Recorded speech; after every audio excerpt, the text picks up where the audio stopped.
नमस्कार, आपका स्वागत है हमारे चैनल में। मैं हूं आपकी होस्ट प्रिया बासुई। हम आपको तमाम ऐसे सेलिब्रिटीज और पर्सनालिटीज से मिलाते हैं जिनका सीधा असर आपकी जिंदगी में पड़ता है। इस वक्त ये मौजूद है इंदिरा नगर स्थित ICCMRT में, जहां पर हमारे साथ मौजूद हैं डॉक्टर कोमल प्रसाद प्रजापति जी। हम बात करेंगे सर से और जानेंगे। आपको बता दें, खास बात यह है कि सर के पास डिग्रियों की लाइन है। जहाँ आज का युवा कहीं ना कहीं डिग्रियां हासिल नहीं कर पाता है, पढ़ाई को लेकर बड़ा कंफ्यूज रहता है, लेकिन जो सर है उनके पास तमाम डिग्रियां हैं। MBA है, MA है और साथ ही साथ PhD भी हैं जो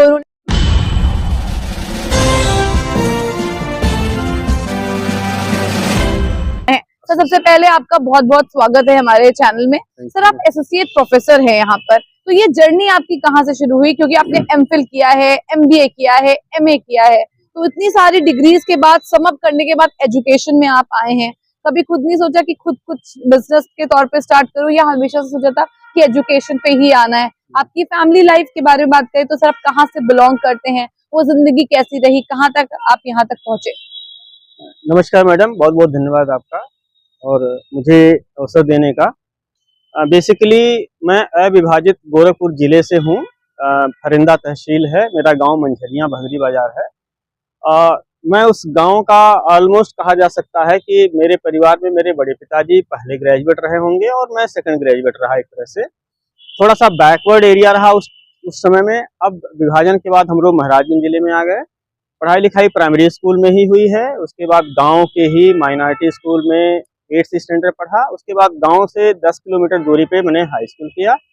फिर अगला गांव से 14 किलोमीटर की दूरी पर, 14-15 किलोमीटर दूरी पर मैंने इंटरमीडिएट किया। मैथमेटिक्स मेरा एरिया रहा और चूंकि गांव में स्कूलिंग का कोई मतलब नहीं था, किसी तरह से चीज़ें होती रहीं। दूसरा, चूंकि हम खेती बाड़ी के परिवार से, मार्जिनल क्लास से थे, तो हमारे लिए सबसे बड़ा चैलेंज था कि हम अपने रिसोर्सेज को ऐसे इकट्ठा करें। वही खेत बाड़ी, भैंस गाय, उन्हीं बीच में रहा। लेकिन जब विश्वविद्यालय आने का मौका मिला तो यहाँ से डायमेंशन थोड़े चेंज हुए। अगर कहा जाए तो डायमेंशन मेरा चेंज हुआ कक्षा 9 से ही, जब हमें मेरे टीचर ने कुछ संघर्ष और कुछ सफल लोगों के बारे में बताया। खास तौर से जब मैंने ब्रूकर टी वॉशिंगटन का माई स्ट्रगल फॉर एजुकेशन नाम की बुक, जो अफ्रीकन राइटर हैं, उनको मैंने पढ़ा और उस बुक का जो जीस्ट है वो लगा कि मुझे भी इस गांव से निकलना चाहिए, शहर में जाना चाहिए, शहर में अपना करियर बनाना चाहिए। दुर्भाग्यवश मैंने विदेशी लेखकों के स्ट्रगल को ज़्यादा पढ़ा, अपने देश में लोगों के बारे में कम जान पाया। विश्वविद्यालय आने के बाद मुझे पता चला कि जो है अंबेडकर ने भी लगभग ऐसे ही संघर्ष किए रहे होंगे अपने पढ़ाई के दौरान। तो मुझे वॉशिंगटन साहब का बहुत याद आता रहा। उसके बाद मैंने, चूंकि मैथमेटिक्स का एरिया था, बड़ी इच्छा थी मैं IIT जाऊं, वो मेरे मन में हमेशा से रहा। लेकिन मैं लिखित परीक्षाएं पास नहीं कर पाया उस समय पे, क्योंकि ग्रामीण पृष्ठभूमि, अंग्रेजी की कमजोरी, मैथ भी ऐसे रहा। लेकिन विश्वविद्यालय का जीवन भी बहुत ही अजीब और खराब रहा, क्योंकि छात्र राजनीति बहुत जबरदस्त थी। कोई पढ़ाई लिखाई गोरखपुर विश्वविद्यालय में नहीं होती थी। हम लोग अपने टीचरों को बुला बुला करके, कभी पार्क में, कभी उनके घर, कभी उनके पैर पकड़ करके थोड़ा बहुत पढ़ लेते थे। क्लास होते ही नेता लोग आते थे और खींच के बाहर निकाल देते थे। टीचर्स को भी गाली गलौज करते थे कि हमारी मांगे हो। प्रतिमा अस्थाना जी उस समय वाइस चांसलर हुआ करती थी। 3 साल की डिग्री 4.5 साल में पूरी की हमने, तब जाके कहीं पे हुआ। उसके बाद इच्छा यही थी कि यहाँ से भागें। मैं उसी बीच चला गया दिल्ली विश्वविद्यालय। वहाँ बहुत संघर्ष किया, श्यामलाल कॉलेज को भी कोशिश किया, राज कॉलेज कोशिश किया, बीमार हो गया, फिर वापस आया। ग्रेजुएट होने के बाद जब दिल्ली से वापसी हुई, बहुत मन खिन्न हुआ, तो फिर कहा कि कहाँ जाएं। तो हमने English and foreign language department में MA इंग्लिश एंड लिंग्विस्टिक्स में एडमिशन लिया। फिर वहीं से जर्नी थोड़ी चेंज होती है। मैंने अपनी ज़िंदगी की शुरुआत 40 रुपये महीने के ट्यूशन से शुरू किए और उसके बाद फिर मैं एक कोचिंग का ओनर बना अपने MA करते करते, और मैं सेल्फ डिपेंडेंट हो गया।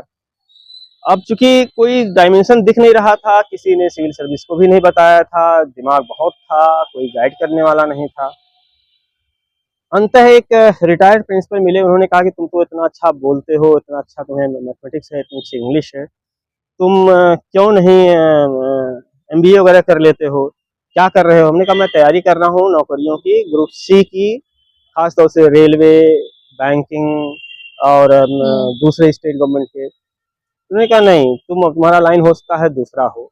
इसी बीच में हुआ कि ग्रेजुएट होते होते मैंने एक फार्मास्यूटिकल कंपनी ज्वाइन कर ली, टर्गफ फार्मास्यूटिकल। तो वहाँ के लोगों ने जो मेरा दिमाग या बोलने की कला या प्रेजेंटेशन कला देखा, तो उन लोगों ने कहा नहीं तुम नौकरी रिजाइन करो, जाओ कोचिंग पढ़ाओ, ट्यूशन पढ़ाओ और पढ़ाई करो। तुमने कहा तुम्हें नौकरी नहीं करने देंगे क्योंकि तुम इस लायक नहीं, इसके लिए नहीं बने हो। फिर वापस मैं आ गया।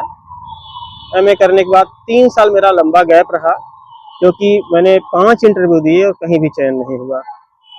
तो हार मान करके मैं अपने सारे बर्तन, साइकिल, किताबें रेलवे में लादा, विदाउट टिकट लखनऊ सीधे चला आया।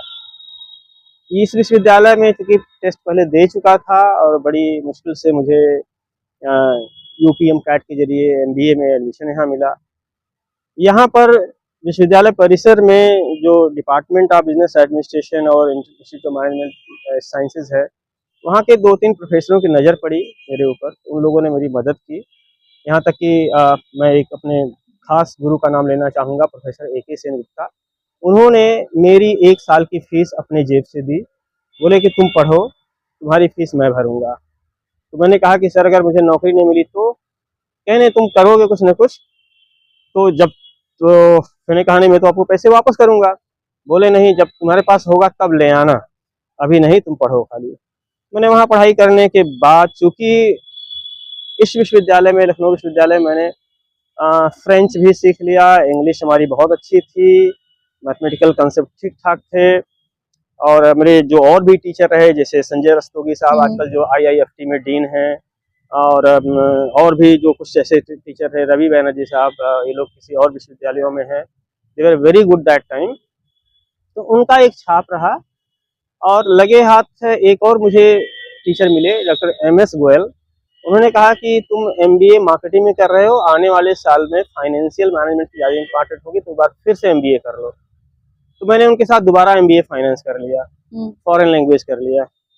मेरा जो आइडिया था गोरखपुर से लखनऊ आने का वो था कि मैं आगे चल करके इंटरनेशनल फोरम जैसे यूनाइटेड नेशन या UNDP प्रोग्राम में मैं काम करूं, क्योंकि बहुत सारी चीज़ें थी जो मन में छिपी थी। मुझे सिविल सर्विस के बारे में भी नहीं पता था क्योंकि ग्रामीण पृष्ठभूमि थी। तो मैं इस तरह से अपना पढ़ाई करता गया। और जो चूँकि कैंपस प्लेसमेंट नहीं हो पाया लखनऊ विश्वविद्यालय से, तो मैं इंडस्ट्रियल एरिया अंकलेश्वर गुजरात गया। वहाँ लगभग 2-2.5 महीने भटकता रहा। एक कंसल्टिंग में थोड़े दिन काम किया, लेकिन वो भी समझ में नहीं आया। अब चूँकि मैं अपने शुरुआती जीवन में ट्यूशन कोचिंग पढ़ाया करता था, तो लगा कि वापस चलते हैं अपनी उसी दुनिया में, ट्यूशन कोचिंग पढ़ाते हैं। लेकिन ये था कि एक इंसल्ट बहुत होगी, गाँव पे भी नहीं जा सकते कि गाँव वालों ने कहा था कि भाई अगर बाप दादे और परिवार खेती गृहस्थी खेत जोता है तो लड़का कलेक्टर थोड़े बनेगा, वो भी आके खेती जोतेगा। तो मेरे पिताजी इस बात को कह के रोते थे कि सब लोग यही कहते हैं, तू करते क्या हो, तेरी नौकरी नहीं है, तू पढ़ते क्या हो, तुम शराब न पीना, तुम पैसे न चोरी करना, मेरा इज्जत बचाना, ये सब कहते रहते थे पिताजी। तो वही बात आई कि मैं कैसे गाँव जाऊँगा। चूँकि टीचिंग में मन था, तो वापस गुजरात से लखनऊ जैसे ही आया कि मैं चलूँ अब वापस गोरखपुर अपने साइकिल, अपना बर्तन लेकर के, किताबें लेकर के, तब तक मेरी कॉल आ गई KM शुगर मिल फैजाबाद, और उनका एक बिजनेस स्कूल था, झुंझुनवाला बिजनेस स्कूल। और कॉल आई तो मैं वहाँ पहुँचा। मेरा interview LK Jhunjhunwala, chairman of KM sugar mill group के थे। उनके दूसरे बेटे संजय झुंझुनवाला और 3 एक्सपर्ट, उसमें एक एक्स वाइस चांसलर थे राजस्थान विश्वविद्यालय के RN सिंह, और उनका HR मैनेजर SC भट्ट। इन सभी लोगों ने मेरा इंटरव्यू, बहुत रिगरस इंटरव्यू लिया। क्योंकि संजय झुंझुनवाला यूनाइटेड स्टेट्स से MBA करके आए थे, उसी बीच उनका किडनैपिंग भी हुई थी। तो उन्होंने बहुत ठोक बजा करके मुझे इंटरनेशनल इकोनॉमिक्स, इंडस्ट्रियल मैनेजमेंट, इन सब एरिया में बहुत अच्छे से समझा और मुझे रिक्रूट किया, और 2 काम दिया कि मैं आपको लेक्चरर का डेजिग्नेशन दे रहा हूँ, आपको DA नहीं दूंगा, बेसिक सैलरी मिलेगी, लेकिन आप मेरे लिए 2 काम करेंगे। हमारे लिकर मिल और शुगर मिल की कंसल्टिंग भी आप करेंगे। तो मैंने एज ए लेक्चरर ज्वाइन तो किया, और 11 बजे से 3 बजे तक मैं क्लास पढ़ाता था, और उसके सुबह और शाम इनकी फैक्ट्री के तमाम सारी चीज़ें देखता था। वहाँ एक मुझे बहुत एक्सपर्ट आदमी मिले, OP रस्तोगी, जो लुम्बन थे, और बहुत ही ज़बरदस्त नॉलेज था, खास तौर से शुगर मिल्स की। वो तमाम यूपी की बंद पड़ी शुगर मिलों को चला के दिखा दिया।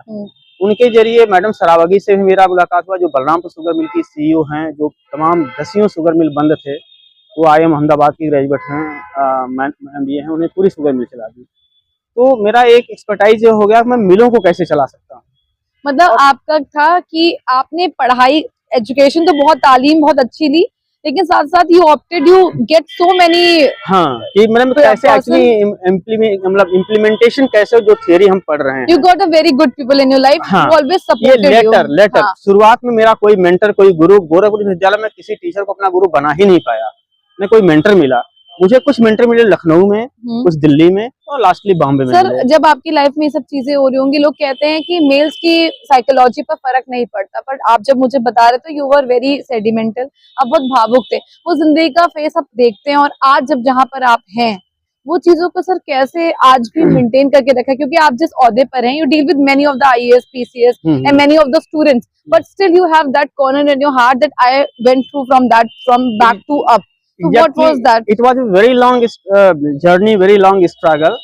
And see, the moment I took admission here in MBA in University of Lucknow, I had one child, girl child. And the moment I was passing out, I got my second daughter. Okay. And I was almost jobless. Okay. Thereafter, the life started, and I started collecting degree. The moment I joined KM Sugar Mill as a lecturer and Janjanwala Business School.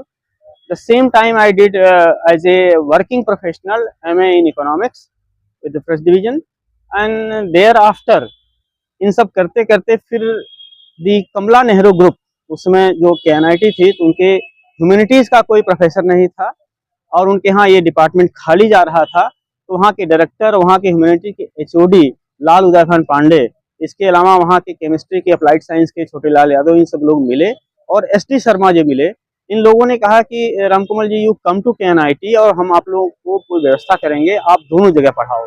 तो मैंने engineering के साथ साथ वहाँ पे MBA department establish किया, और हमारे SD शर्मा जो बाद में KKC के बहुत नामी प्रिंसिपल रहे 10-15 साल तक, उनके सानिध्य में मैंने MPhil भी किया, और जो है इनका पूरा मतलब वही बात माई गाइड, हालांकि मैं MKU से था वहाँ साउथ से। इतना करने के बाद बहुत सारी चीजें हुई, और अल्टीमेटली हुआ कि जब मैं फैजाबाद से चला गया सुल्तानपुर, तो मेरे चेयरमैन बहुत नाराज हुए। उन्होंने मुझसे मैसेज दिलवाया कि तुम बिना बताए क्यों चले गए, तुम्हें पैसे, बंगले, गाड़ी भी दिए थे वो शेयरिंग में, जो भी जरूरत हो बोलो।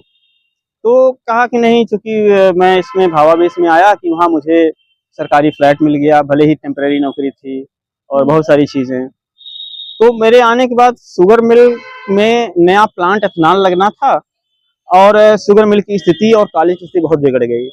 तो चेयरमैन LK झुनझुनवाला ने मुझे SC भट्ट को भेजा कि जाओ उस बच्चे को लिवा के आओ। तो उन्होंने मुझे कन्विंस करके वापस ले आए, और बोले कि नहीं, अब आप जो चाहिए सो करें, जो पैसा लेना है, आप हमारा एथेनॉल प्लांट को लगाने का प्रयास करवाइए, जिससे कि इंडियन ऑयल उसको खरीद रहा है, उसकी लोनिंग करवाया जाए। और चूंकि आपका प्रोग्रेसिव माइंड है, तो हम चूंकि शुगर के वेस्ट को हम बेचते हैं बलरामपुर ग्रुप को, तो क्यों उन्हें खुद ही एथेनॉल बनाएं। तो उस प्लांट के लगने और सब करने में मैं वापस आया फैजाबाद। इनके कॉलेज की स्थिति बहुत खराब हुई, फिर मैंने उसे संभाला, और उसमें मैं टेक्निकल यूनिवर्सिटी PhD कर रहा था। मेरे समझ में नहीं आता था, मैंने छोड़ दी PhD। उसी 2006 में मेरा चयन हुआ ICC-MRT में, तो मैं आने लगा। फिर हमारे LK झुनझुनवाला जो आज भी जीवित हैं, उस ग्रुप के मालिक, चेयरमैन, वो कहें प्रजापति क्यों जा रहे हो। हमने कहा सर, मैं इसलिए जा रहा हूँ कि मैं थोड़ा सरकारी नौकरी करने का भी टेस्ट लेना चाहता हूँ, दूसरा मुझे PhD पूरी होनी है। तो सर, आज भी जब वो आपको कांटेक्ट करते होंगे कि आज भी जाते हैं आप मदद करने या गाइड अपनी देते हैं एज एक्सपर्ट? हाँ, जब भी लखनऊ में वो कभी आते हैं किसी प्रोग्राम में, और कभी मुझे सूचना मिलती वो आए हुए हैं, तो मैं जरूर जाता हूँ।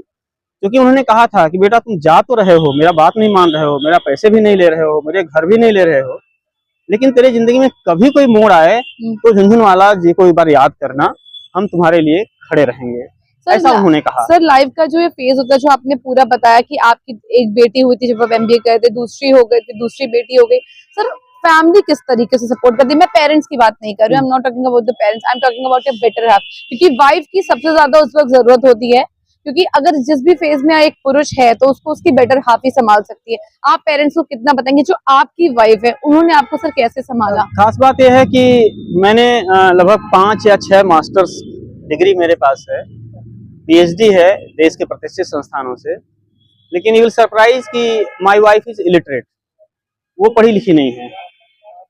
तो मेरे साथ रहना शुरू किया उन्होंने, सिखाना पढ़ाना शुरू किया। और ख़ास बात है कि मेरी एज जब मैं एमए पास किया, इमीडिएटली मेरा गौना हो गया। मेरा चाइल्ड मैरिज है, मेरा चाइल्ड मैरिज है। मैं 11वीं में था तो मेरा शादी हो गया। मेरे वाइफ की उम्र उसमें 8 साल रही होगी, 9 साल रही होगी। एमए के बाद मेरा गौना हुआ। सर आप लोग तो निभा भी रहे हैं, आज की जनरेशन तो निभाएगी भी नहीं। हाँ जी, हाँ जी, हाँ जी।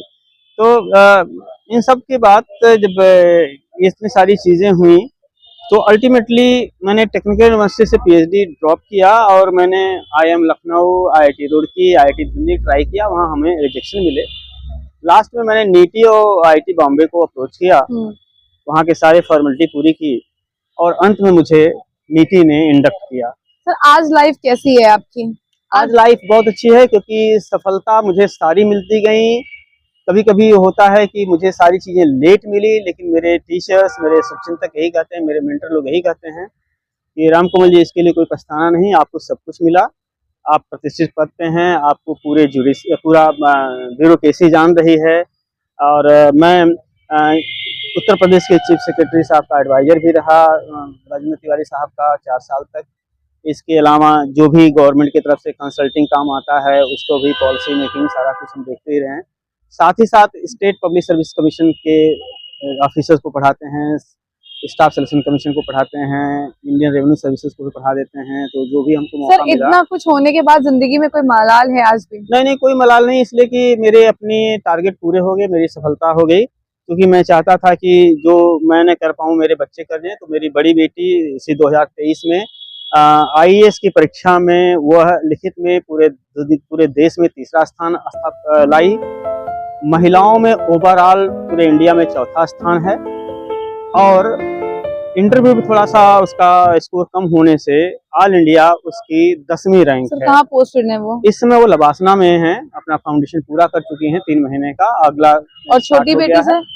दूसरी बेटी ने ग्रेजुएट होने के बाद तुरंत उन्होंने हिंडाल्को में एज ए इंजीनियर ज्वाइन किया और उनका 1 साल हो गया। अभी वो सीनियर इंजीनियर असिस्टेंट मैनेजर, उनका इलेक्ट्रिकल प्रोडक्शन डिवीजन की वो हेड हैं। सर आपने जो सब ये मेरी दोनों बड़ी बेटी 23.5 साल के एज में, 23 से 24 साल के एज में आईएएस बनी।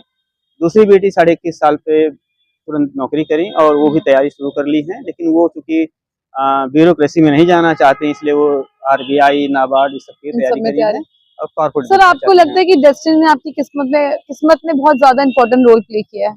क्योंकि जिस पैरामीटर से आप, जिस परिवेश से आप निकले, क्योंकि जिस गांव से आप आए, आपने जैसे बताया कि परिवार ने सपोर्ट किया पर हमेशा ये प्रेशर रहा कि नौकरी कर लो, पैसे कमा लो, ये मत करना, वो मत करना। लेकिन जब आप जिंदगी में आगे बढ़े तो कहीं ना कहीं ऊपर वाले ने बहुत साथ दिया। तो सर किस्मत कितनी ज्यादा इम्पोर्टेंट होती है? देखा जाए तो अक्सर लोग कहते थे कि भाई आपकी किस्मत नहीं साथ दे रही है शुरुआती संघर्षों में, क्योंकि पैसे का अभाव तो बना ही रहा। मैं सेल्फ मेड रहा।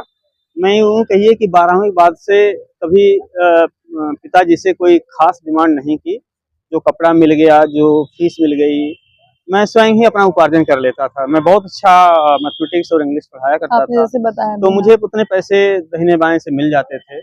मुझे अपना मकान का किराया देने का हो जाता था और अपने कापी किताब खरीदने का हो जाता था। सर आपने इतना जो भी स्ट्रगल फेस, आपने इतना स्ट्रगल फेस किया लाइफ में, जो आज का युवा है, जिससे मैं भी अपने लिए अपना कर रही हूँ, मुझे नहीं, मैं माँ बाप से नहीं लेती, आपकी बेटियां भी इतनी स्टैब्लिश है वो आपसे, लेकिन कहीं ना कहीं जो आज की सर जनरेशन है वो चीजों को समझ ही नहीं रही है। वो आईएएस बन रही है पैसे के लिए।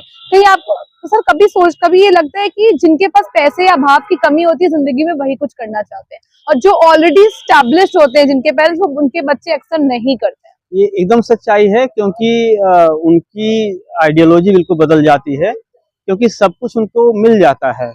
हमें नहीं मिला तो उन्हें पाने का प्रयास किया। और कमिटमेंट के साथ, विथ ऑनेस्टी, विथ जेन्युइननेस। और आपको पता हो कि जब मैं लेक्चरर बना और मेरे पास जब पैसे हुए, तो शुरुआती दौर में मेरे सारे दोस्तों ने मिलकर के मुझे पढ़ाया था। हमारे कुछ दोस्त हैं, एक जीआईसी में लेक्चरर है, एक रेलवे में है, एक एयरफोर्स में है। इन सभी लोगों ने अपने स्टाइपेंड से कोई 1000 महीना, कोई 2000 महीना, डॉक्टर सीओ शैमुअल है, वो प्रोफेसर है बॉटनी का, इन सारे लोगों ने मिल करके मुझे 4000 महीना देते थे। मैं उसी खर्चे से पढ़ता था और उन्हीं दोस्तों के फिर आज पैसे को वो मैंने दोस्त वापस किया। आज वो वो सब दोस्त टच में हैं, वो सारे लोग अपने अपने पदों पे बहुत अच्छे हैं और आज आज भी मस्ती होती है, याद करते हैं लोग कि कैसे स्ट्रगल हम लोगों का था। पूरे देश में जा के नौकरियों के लिए इम्तिहान देना, कहीं नौकरी नहीं मिलती थी किसी की। सबसे पहले रामसागर जी की नौकरी मिली, वहाँ मेरा भी सिलेक्शन हुआ था लेकिन मेरा इंटरव्यू नहीं हुआ, उनका हो आपके गया। भाग में कुछ बहुत बड़ा लिखा था हाँ, बस। तो इस तरह से हुआ। मेरे और साथी हरीश जी दरोगा हैं, वो बार बार कहते हैं यार तेरे पास दिमाग था तू कुछ था, लेकिन तू तू तू मास्टर ही बन के रह गया। तो शुरू से मास्टर था और तुमने कहा रे मैं मास्टर भले हूँ, मैं पब्लिक सर्वेंट को पढ़ाता हूँ, मैं एसडीएम को भी पढ़ाता हूँ। वो तो है तो क्या साला तुम पढ़ाता तो है लेकिन तू तो नहीं है ना। हाँ, तू पढ़ा के क्या करेगा। वो देवरिया में दरोगा है।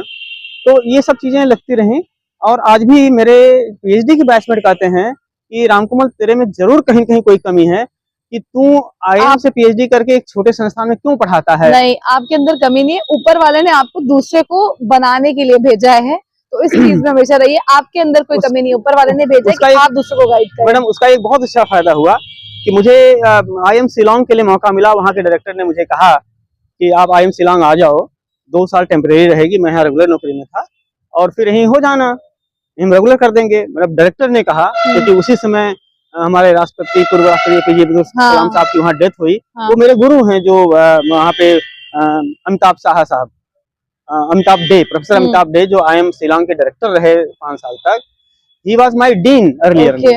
तो वो बार बार मुझे कहते थे कि Ramkumar you come to IM.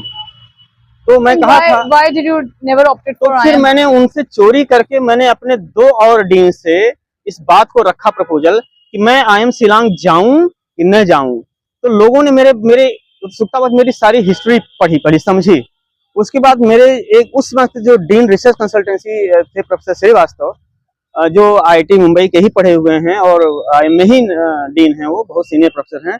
उन्होंने कहा कि अगर तुम्हें आईएम जाना है तो आईएम काशीपुर, आईएम लखनऊ छोड़ के और किसी आईएम में मत जाओ, जाओ अपने बच्चों को पहले संभालो, उनको पढ़ाओ, बाकी वो तो देश आपसे तुम्हारा वो है, वो बुला रहे हैं, वो बंगाल के रहने वाले हैं, उनका कलकत्ता में बस जाएंगे, वो पहाड़ों में लेके चले जाएंगे, तो अपने बच्चों को छोड़ जाओगे। तो बेहतर है कि जाओ पहले अपने बच्चों को देखो, छोड़ दो आईएम का चक्कर। फिर मैं बीमार हो गया, डिप्रेशन में आया, तो लोगों ने समझाया कि तुम्हारा ये जो क्रैविंग है to go to IIM, to go to IIT, छोड़ दो, आप इसी में करो, बच्चों फोकस करो। उसका अच्छा परिणाम हुआ कि मेरी बेटी को मैंने सिर्फ 18 महीने पढ़ाए, 18 महीने में वो इतना रैंक लेके आ गई and she is under training officer.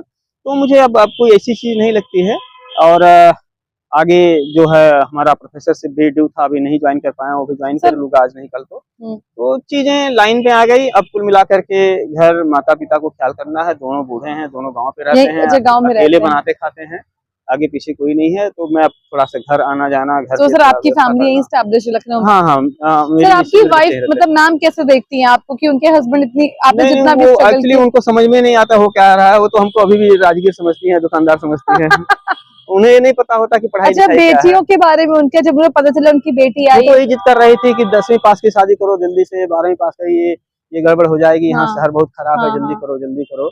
लेकिन मैं सुनता रहा, करता रहा, चलो पढ़ो। लेकिन आज जब उनको पता है इनकी बेटी अफसर बन गई तो कैसा लगा? अब थोड़ा डाइवर्जन को भी हुआ, तुमको समझ में आया कि चीजें हाँ होती हैं और थोड़ा सा चेंज भी मतलब जिंदगी में किसी तरह का कोई रिग्रेट नहीं है। सर युवाओं को क्या बोलना चाहेंगे? युवाओं को बोलना चाहिए कि सबसे बोलना यह है कि सबसे बड़ी चीज की अपना कमिटमेंट पूरा करें, पूरे लक्ष्य करें। और जैसे जो वेल ऑफ फैमिली के हैं उनको फर्क तो पड़ता नहीं है। तो मैं अपने यहाँ खुद ही, मैं लखनऊ विश्वविद्यालय में लगभग 8 से 10 साल तक IMS ओलंबा में पढ़ाता रहा सुबह में। तो मैं वही देखता हूँ कि जो वेल ऑफ फैमिली वाले बच्चे हैं, खासतौर से बॉयज, उनका एटीट्यूड बिल्कुल अलग है और लड़कियों का एटीट्यूड अलग है। लड़कियां थोड़ा अचीव भी करना चाहती हैं, लड़कों को ये था कि ठीक है, father has done everything, why to worry, yes exactly, he has done many thing, nothing else required. और सर मेरा ये मतलब आपको ये नहीं लगता कि नौकरी देखिए सबका भाग्य अलग होता है, कोई आईएएस बनता है, कोई पत्रकारिता में जाता है, सबकी किस्मत अलग अलग होती है, सबकी चीजें जिंदगी में हर फेज में किसी ना किसी को सर प्रॉब्लम्स मिलती हैं, पर हम ये समझ नहीं पाते। अगर हमें अभी प्रॉब्लम्स मिल रही है तो हम सोचते हैं आगे भी हमारी लाइफ ऐसी ही होगी, हमको नहीं करना। सर आप इस बात से कितना सहमत रखते हैं कि अभी प्रॉब्लम्स हैं, बाद में नहीं होंगी? ऐसा है? बिल्कुल, वो तो मुझे पता ही था कि रिजेक्शन भी एक सक्सेस का पथ देता ही देता है। मेरे बहुत सारे रिजेक्शंस हुए हैं। मैं इतना बढ़िया इंटरव्यू दे के आता था, लास्ट में चैन नहीं होता था, लगता था कि बेईमानी होती है, सब कुछ होता है। तो हो सकता है इसलिए वहाँ नहीं हुआ, नहीं तो आज मैं क्लर्क रहता और मैं LIC में क्लर्क होता, रेलवे में मैं क्लर्क आपको यही होता, चीज बोली ना, या देखिए स्टेशन आपके लिए मास्टर कुछ रहता, अच्छा लिखा था। या फिर वो रहता। इस तरह से बस वो एक था कि मतलब कि क्योंकि यूनाइटेड नेशन के साथ काम करने का तो वो तो रह गया, कोई लेकिन मुझे बात लगता नहीं। है वो भी पूरा हो जाएगा। हो सकता फरवरी मार्च में मुझे मलेशियन गवर्नमेंट बुला रही है। मैं बताऊँ, मेरे 2 पेटेंट हैं, और एक मेरा एक ऐसा पेपर है जो कोविड के दौरान रिसर्च पेपर पब्लिश हुआ अच्छा इंडिया से, अच्छा। जो WHO ने उठा लिया। ओके। WHO ने हमारे उस रिसर्च पेपर को अपने डेटाबेस में ले गया, और वहां से इंडियन गवर्नमेंट को खबर हुआ कि ये लड़का किधर है। तो वहां से पता चला, तो स्टेट डिपार्टमेंट से ये जिनका ये था R राजू, ये अभी जो सिद्धार्थनगर के DM हैं, अभी DG मेडिकल हेल्थ थे, उनका नाम है ये क्या कहते हैं, S राजू समथिंग है, तो मैं भूल रहा हूँ। तो उनके थ्रू मुझे टच किया गया, उन्होंने कहा कि professor you come and give training to our medical officers of those who are promoting to CMO। तो मुझे लगता है बिहेवियरल साइंस पढ़ाने के लिए उन्होंने मेरा बायोडाटा अप्रूवल सब ले लिया है। मैं state health and family welfare institute में अब मैं उनको ही पढ़ाऊंगा।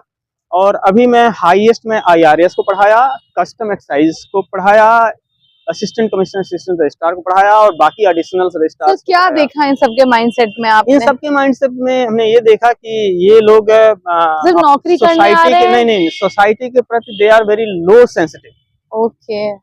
They are self-centered normally. I mean to say that only they are just here for money and for working. For their own. हाँ, for their own willing. अब यहाँ तक कि वो अपने कलीग को भी बुरे हालत में देखना चाहते हैं। वो अपने कलीग, अपने लोगों को भी अपने सामने नहीं आगे बढ़ा कंपटीशन है उन लोगों के अंदर। नहीं, इंफीरियरिटी कह लीजिए, जो भी कह लीजिए, उनका भाग्य था वो हो गया, और वो सोचते हैं कि कभी-कभी आपको ऐसा लगता है कि कुछ लड़के ऐसे होते हैं जो IAS, जैसे आपने IAS के बच्चों को पढ़ाया है जो एग्जाम क्वालिफाई करके आए, कभी आपको ऐसा लगा कि कुछ बच्चे ऐसे होते हैं जो सच में डिजर्व करते हैं पर उनकी किस्मत साथ नहीं देती, और कुछ ऐसे होते हैं जो निकल जाते हैं? नहीं, बहुत सारे लोग मिलते हैं, ऐसे बहुत सारे लोग मिलते हैं। और खास तौर से अगर आप किसी शहर में जाएं, या मुझे बहुत सारे कोचिंगों के टीचर मिलते हैं, वो कहते हैं साहब मैं जिसको पढ़ाया वो सफल हो गया, मैं खुद पढ़ा पढ़ा के पागल हूँ, मेरा होता ही नहीं है। कई लोग ऐसे मिले, और कई लोग तो ये जो 3 बार 2 बार 4 बार इंटरव्यू दे करके हार गए, वो जाके सब कोचिंगों में पढ़ाते हैं, हालांकि पैसा अच्छा पाते हैं। हाँ। लेकिन एक रिग्रेशन, मतलब रिग्रेट रहता है, यार मैं इनको पढ़ाता हूँ, ये तो स्टेट सर्विसेज, सेंट्रल सर्विसेज कोई कोई ले ही लेते हैं, मैं ही फंस गया। तो मैंने उनको क्या सलाह रहती है? मैंने उनको बहुत कई बार कहा कि देखो भाई, मेरा भी यही जर्नी रही, इसी जर्नी के साथ आया, और डेफिनेटली कि आपको, आप पढ़ा रहे हैं, आप एक बार टीचर का आनंद लीजिए, रिसर्चर का आनंद लीजिए, फिर आपको कभी शिकायत नहीं होगी। मैं अपने आप को टीचर, ट्रेनर, रिसर्चर तीनों का आनंद लेता हूँ, और जितने भी रिसर्च आते हैं या जो मेरा मेडल एक्सेप्ट होता है, दुनिया भर में लोग मुझे पूछते हैं, दुनिया भर के लोग फॉलो करते हैं, कहते हैं कि मेरे लिए या मेरे जर्नल के लिए आप लिखो कुछ। और हमारे विभाग से भी कई बार कहा गया, अब मैं लिखने जा रहा हूँ कुछ न कुछ चीज़ें। तो उसमें है कि अगर आप अपने प्रोफेशन में एक आनंद महसूस कर ले गए, तो फिर वो रिग्रेट खत्म हो जाता है। मैं एग्जांपल देता हूँ, हमारे एक सीनियर IAS हैं MKS सुंदरम साहब, जो प्रमुख सचिव हैं आजकल शिक्षा के। तीसरी बार वो IAS बने थे, 2 बार वो भी फेल कर गए। तो ये कहते थे कि मैं टीचर बनना चाहता था, मैं IAS बन गया, लेकिन मुझे मजा आता है टीचर बनने में, ट्रेनर बनने में। तो ये बहुत सारी चीजें होती हैं, लेकिन एक बार आप जिस प्रोफेशन में उसको उसे गहराई, क्योंकि मेरे एक और सीनियर हैं जो आजकल बरेली के जज हैं, हम लोग अपने संघर्ष के दिनों में रोड पे चाय पीते थे, कहते थे, तो वही कहते थे वो कि राम कमल, तुम, हमें लग रहा तू मास्टर ही बनेगा, टीचर ही बनेगा, कि तेरा माइंड इस तरह का है, या तो बहुत बड़ा अच्छा रिसर्चर बनेगा, बाकी कुछ नहीं, लेकिन अगर तुम टीचर बनना तो बेस्ट क्लास टीचर बनना, प्रोफेसर बनना तो बेस्ट प्रोफेसर बनना। तुमने कहा भैया आप क्या करेंगे? कहें अगर मैं सफल हुआ, मैं अगर जज बनता हूँ तो नंबर 1 का जज बनूंगा, फर्स्ट क्लास जज बनूंगा। हमारे उनकी पास कमिटमेंट रहा, वो भी बहुत संघर्षों के बाद जज बन पाए, आजकल बरेली के DJ हैं, और उनकी बात हमेशा याद रहती है कि जो हम बनेंगे बेस्ट बनेंगे। Exactly. तो इस तरह से हम इस लाइन पे आए, वो उस लाइन पे हैं। मेरे और भी साथी जो SDM हो गए, जो जुडिशरी में चले गए, और खास तौर से जो पब्लिक सर्वेंट हैं, वही कहते हैं कि रामकुमल तेरे को पाप लगा है, तुझे जिंदगी में पढ़ना है। देख मैं एक बार SDM पढ़ा, अब मुझे पढ़ना नहीं होता, मुझे सिर्फ डांटना होता है। जज जो बना कहा यार तेरा पाप मेरा भी लगा, मुझे बहुत पढ़ना पड़ता है। तो हम लोग पापी के क्रम में वो लोग रखते हैं, सही बात है। सिविल सर्वेंट लोग हम लोगों को पापी के क्रम में रखते हैं मेरे दोस्त। कि तुमको जिंदगी में पढ़ना है, मुझे मैं एक ही बार पढ़ के करूँ कि आप खाली दस्तखत करना है, चिल्लाना है, डांटना है, पनिश करना है। सर ये बात तो आपकी जिंदगी का जो एक्सपीरियंस है, मैं भी कहूंगी मुझे भी कुछ और बनना था, बन कुछ और गई हूँ। ऐसा ही होता है। जिंदगी में कुछ और सोचा था, हम भी वही कर रहे हैं, रिसर्च वाला काम जो आप कर रहे हैं।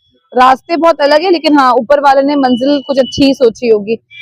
तो आपने देखा किस तरीके से सर ने आपको समझाया। सर आपका बहुत बहुत शुक्रिया कि आपने हमको इतना ज्यादा अपना प्रीशियस टाइम दिया, उसके लिए बहुत बहुत थैंक यू। बहुत बहुत धन्यवाद। तो आपने देखा ये थे हमारे साथ सर, जिन्होंने साफ तौर पे बोला कि जिंदगी में मुकाम रास्ते, मंजिल अपने आप तय करते हैं, हम फैसले जरूर करते हैं, लेकिन ऊपर वाला डिसाइड करता है कि हमें क्या बनना है और क्या नहीं। हम रास्तों पर चलते हैं, मंजिल बदल जाती है, लेकिन बस एक चीज को ध्यान में रखना चाहिए कि हम जहां भी रहें अव्वल रहें, चाहे वो माँ बाप का नाम रोशन करे और चाहे वो अपने समाज का, चाहे वो अपने दोस्तों का। कमिटमेंट सबसे ज्यादा जरूरी है। तो ऐसे ही बने रहिए हमारे चैनल के साथ, हम आपको फिर ऐसी एक रूबरू ऐसी ही पर्सनालिटी से कराएंगे जिसकी संघर्षों की कहानी आपकी जिंदगी भर असर डालेगी, और जरूर ना जरूर आप भी जिंदगी में कुछ ना कुछ बनेंगे। तब तक के लिए नमस्कार।